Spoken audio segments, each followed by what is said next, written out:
Last 24 hours లో ముంబైలో జరుగుతున్న డ్రామా చూస్తే గనక it's nothing short of A movie. Mumbai లాంటి ఒక సిటీలో బ్రాడ్ డే లైట్ లో ఒక మనిషి 13 నుంచి 17 సంవత్సరాల మధ్యన ఉన్న 17 మంది పిల్లల్ని ఒక యాడ్ షూట్ కోసం అని పిలిచి సుమారు 6 గంటల వాళ్ళని ఆ చిన్న స్టూడియోలోనే బంధించి చంపేస్తానని బెదిరించాడు. Because the slightest wrong move from your end will trigger me कि मैं ये पूरा जगह को आग लगा दूं और उसमें मर जाऊं. Not for money, not for terror, but just to be here. ఇది మనకు ఒక సినిమా సీన్ లా అనిపించవచ్చు, but it's a real incident. Investigation లో తెలిసిన డీటెయిల్స్ ఏంటంటే ఈ వ్యక్తి పేరు రోహిత్ ఆర్య, ఒక సివిల్ కాంట్రాక్టర్. ఒక గవర్నమెంట్ స్కూల్ కాంట్రాక్ట్ లో వర్క్ చేశాడు. దాని వర్త్ సుమారు 2 కోట్ల రూపాయలు. అయితే వర్క్ కంప్లీట్ చేసిన తర్వాత కూడా గవర్నమెంట్ నుంచి రావాల్సిన పేమెంట్స్ రాలేదు. సో ఆ కాంట్రాక్ట్ కి సంబంధించిన అన్పేడ్ డ్యూస్ కోసం అతను అఫీషియల్స్ ని కాంటాక్ట్ చేశాడు. కంప్లైంట్స్ పెట్టాడు, లెటర్స్ కూడా రాశాడు, కానీ నో రెస్పాన్స్. దాంతో హంగర్ స్ట్రైక్ కూడా స్టార్ట్ చేశాడు. Even education minister Deepak Kesarkar house దగ్గర ప్రొటెస్ట్ కూడా చేశాడు, కానీ ఎవరూ పట్టించుకోలేదు.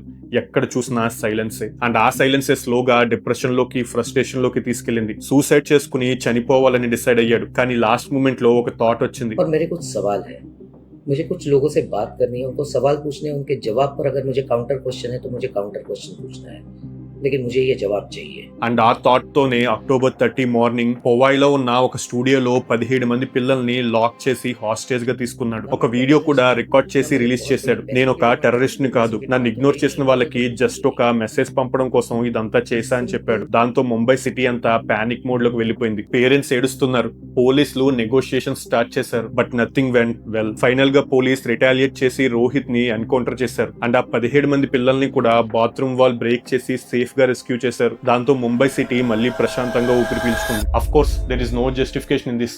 లైఫ్ లో ప్రాబ్లమ్స్ వస్తాయి, డిస్ట్రెస్ అనేది ఉంటుంది, కానీ ఇలా వైలెన్స్ ని లేదా చిన్న పిల్లల్ని ఇన్వాల్వ్ చేయడం ఎప్పుడూ కూడా ఒక సొల్యూషన్ కాదు. కానీ రోహిత్ స్టోరీ ఈజింట్ అబౌట్ వైలెన్స్. ఎందుకంటే ఆ వైలెన్స్ వెనకాల ఉన్నది ఏదో ఒక స్టాంచ్ క్రిమినలో లేదా ఒక టెర్రరిస్టో కాదు.